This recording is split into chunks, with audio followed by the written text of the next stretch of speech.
রবিবার বন্ধুরা, চলুন আজকে বেলঘরিয়া রথতলায় যে গুন্ডিচা মন্দিরে জগন্নাথ দেব আছেন সেখানে ঘুরে আসি। তাই আগরপাড়া থেকে বেলঘরিয়ার উদ্দেশ্যে চললাম। রথতলার গুন্ডিচা মন্দিরের প্রবেশদ্বার খুব সুন্দরভাবে সাজানো, আর এই পাশেই রথগুলো রয়েছে। এখানে একটা রথ, আর এইদিকে রয়েছে দুটো রথ। আর চলুন এই মন্দিরটা ঘুরে দেখি। খুব সুন্দর কারুকার্য, আর সিদ্ধিদাতা গণেশকে নিয়ে গেটের নকশাটা করা রয়েছে আলোকসজ্জা। চলুন ঘুরে দেখা যায়। রথতলায় গুন্ডিচা মন্দির, যেখানে এখন জগন্নাথ, বলরাম, সুভদ্রা আছে, একদম শেষে দেখতেই পাচ্ছেন। চলুন আজ ঘুরে দেখি গুন্ডিচা মন্দির। আজকে আমাদের গুন্ডিচা মন্দির প্রাঙ্গণে আমরা থ্যালাসেমিয়া শিশুদের সাহায্যার্থে রক্তদান উৎসবের আয়োজন করেছিলাম। বিশেষ রক্তদান উৎসবে যারা আমাদের সাথে উপস্থিত ছিলেন, আমাদের রক্তদান উৎসবে রক্তদান করেছেন, প্রত্যেক রক্তদাতাদেরকে আমরা বেলঘরিয়া রক্তদান শিশু জগন্নাথ মহাপ্রভু মন্দিরের পক্ষ থেকে আন্তরিকভাবে ধন্যবাদ জানাই। যারা উড়িষ্যার বিভিন্ন প্রান্ত থেকে তারা আমাদের এই রথ নির্মাণ করেছেন এবং আমাদের রথযাত্রা উৎসবে ভারতবর্ষের বিভিন্ন প্রান্ত থেকে নাগা সন্ন্যাসীরা অংশগ্রহণ করেছেন। দেশের বিভিন্ন প্রান্ত থেকে সাধু সন্ত মহারাজজিরা আমাদের এই রথযাত্রা উৎসবে বছর অংশগ্রহণ করেছেন। প্রত্যেককে আমরা বেলঘরিয়া রথতলা শ্রী জগন্নাথ মহাপ্রভু মন্দিরের পক্ষ থেকে আন্তরিকভাবে, যারা আমাদের বেলঘরিয়া রথতলা শ্রী জগন্নাথ মহাপ্রভু মন্দিরের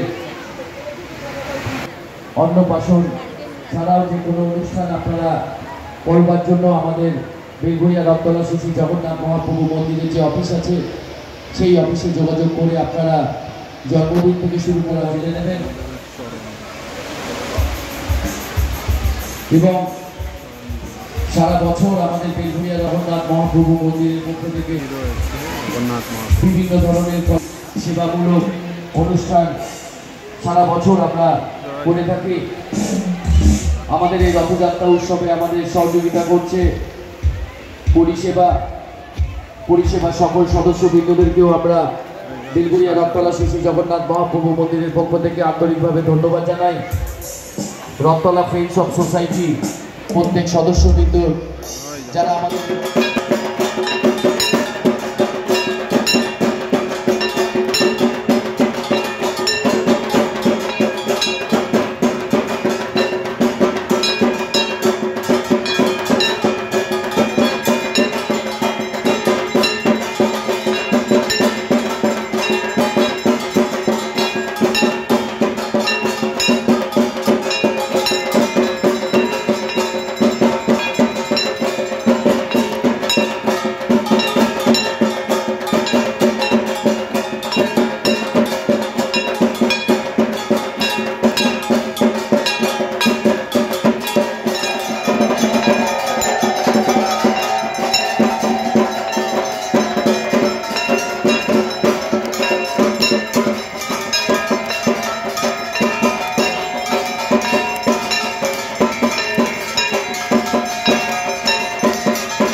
জয় জগন্নাথ। বন্ধুরা, জগন্নাথ দেবের দর্শন তো হলো, আর এই রথগুলি দেখতে হলে আপনাকে বেলঘরিয়া রথতলায় নেবে টুয়ার্ডস ব্যারাকপুরের দিকে ধরুন 5 মিনিট মতো হেঁটে যেতে হবে, তাহলেই দেখতে পাবেন বিটি রোডের উপর এই রথগুলি রয়েছে, 3টি রথই রয়েছে। আর আপনাদের খুব ভালো লাগবে ঘুরে। এই রথের মেলাটা আরেকটু দূরে দেওয়ানপাড়ার মাঠে বসেছে, বা জলকলের মাঠে, একটু হেঁটে যেতে হবে দুটোই। আর টোটো তো পেয়েই যাবেন। আর পুরীর থেকে আগত শিল্পীদের দ্বারাই রথতলার 3টি রথই বানানো হয়েছে নিম কাঠ দিয়ে। খুব দক্ষ হাতে আর খুব সুন্দরভাবে রথগুলি করা হয়েছে। আয়তনে ও আকারেও রথগুলি বেশ উঁচু ও বড়। অবশ্যই আপনারা দিনের বেলা আসলে রথগুলির কারুকার্যগুলো দেখতে পাবেন, রাতের অন্ধকারে অতটা ভালো বুঝতে পারবেন না। আমি তুলে রেখেছিলাম সেই ছবিগুলো আপনাদের দেখালাম। বিটি রোডের উপর আসলে এই রথগুলি এই উপলক্ষে দেখতেই পাবেন। উল্টো রথ চলে গেলেও রথগুলি অবশ্যই হয়তো ওখানেই থাকবে, আপনারা এসে ছবি তুলতে পারবেন।